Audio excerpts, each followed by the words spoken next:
today and I'm 53, and I wanted to share with you some of the strategies that I've used to get my body looking like this. So this is what it's like now at the age of 53, and this is what it was like at the age of 51. So as you can see, not like massively overweight, but just lots of like excess flabby bits that I really didn't or wasn't happy with. So like I said, I'm 53, so I am postmenopausal, and I have got the best body that I've ever had in my life at the moment, and I want to share with you some of the strategies that I have used to get to where I'm at the moment. Now, I have set my own outcomes, and your outcomes will be completely different to mine, but I'm hoping that some of these strategies will help you move towards your outcomes as well. Okay, so here are the strategies that I've used over the last few years to help me transform my body from where it was at in 2022 to where it is at now in June 2025. And the first thing is to actually stop counting calories. I actually started to focus on the macronutrients that I was consuming. So therefore, I was focused on eating enough protein for my body weight. I was focused on eating healthy fats, so introducing fish and more white lean meats into my diet.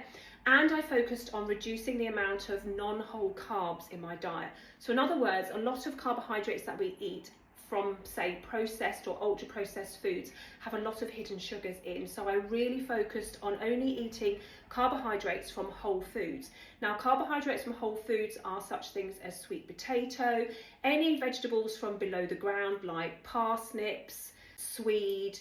Then I also looked at eating my carbohydrates from whole grains, so pulses, beans, quinoa, wholemeal rice, things like that that have a high level of fibre in, so that if there were any sugars in the carbohydrates, it would take time for those sugars to be absorbed in my body.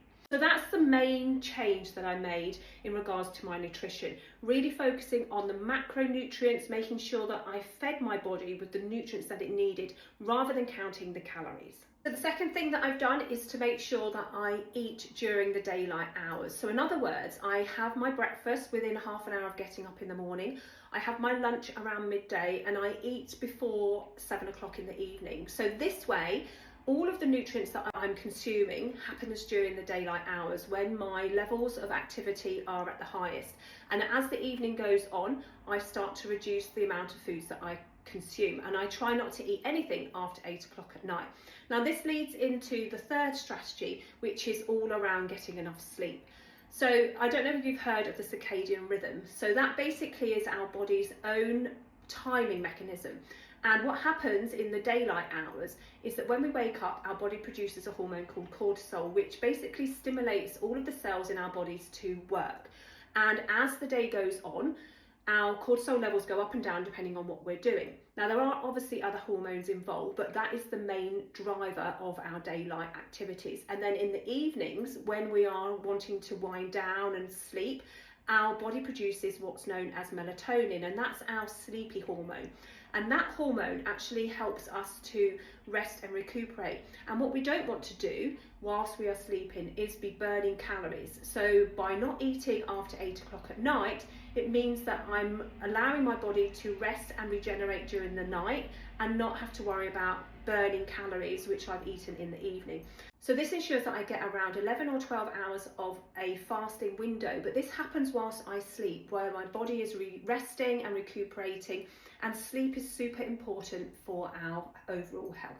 Another strategy is to actually be active quite a lot of the time. So I make sure that I go to the gym at least 3 times a week, and the gym workouts that I do are not cardiac based, they are resistant training based. So basically I have a short warm up, and then I go around with the weight machines doing strength training and resistance training. And what this is doing, especially as a 53-year-old, is it's actually strengthening my bones and my muscles.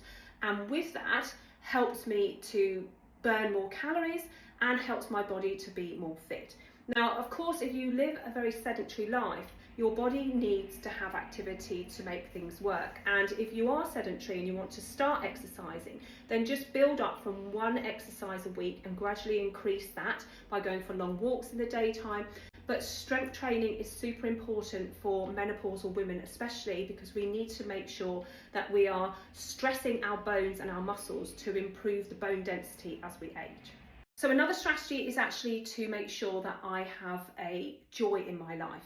So I know that sounds like, what is she talking about? How can that help me lose weight? But actually what it does is that when you have joy in your life and you do something that you really love, you actually stimulate all of the endorphins in your body to release these happy feelings. So serotonin is a hormone that our body releases when we are happy. And to increase the amount of serotonin that we have in our bodies, we need to do things that we love. So whether you like walking out in nature, or you like doing a sport, or you enjoy going out and doing things with your friends, having joy in your life really helps. So I love BMX racing, and it's something that I do to really ensure that I'm within a community of like-minded people who lift me up and support me. So do find something that you love doing and try to do it with other people so that you also get that community feeling as well. Okay, another area that I've really focused on, and I think this is so easy for everybody to do, is to concentrate on their gut health. So the gut is being seen by a lot of people as the forgotten organ. So our gut is super important for how all of our body works. And if we have a happy gut, then we have a happy body. So concentrating on my gut health has really helped. So I ensure that I have prebiotics, which are foods that are high in fibre, so that they actually help the bacteria in my gut live longer and produce what's known as short chain fatty acids, which are really beneficial to our health. And I also ensure that I take probiotics at least once a day. So probiotics are yogurts such as kefir yogurt or live bio yogurt, or if you can't take dairy, drinks like kombucha or foods that contain live cultures. What this will do is it will add different cultures to our gut biome and enhance what we've already got. And the final thing that I have done over the last 2.5 years is actually stop drinking alcohol. I know this is going to be a bit of a blow for most of you, but stopping drinking alcohol has really enabled my body to focus on actually working better for itself. So without the alcohol, my body is no longer trying to remove the toxins that are in the alcohol, and it's focusing on repairing and regenerating what I already have. It also focuses on burning the excess fat in my body when I need energy. If we're drinking lots of alcohol, we have a ready source of empty calories that our body can actually start to burn. And what it will do is it will keep burning those calories instead of burning the fat that we have got stored in our body. So my name's Anita, and those are the strategies that I've used to take my body from this to this over the last few years. Do follow along for more tips and strategies on how you can transform your lifestyle with nutrition. And of course, if you have any questions, drop them in the comments as well. And I'll see you very soon. Thanks for watching. Bye.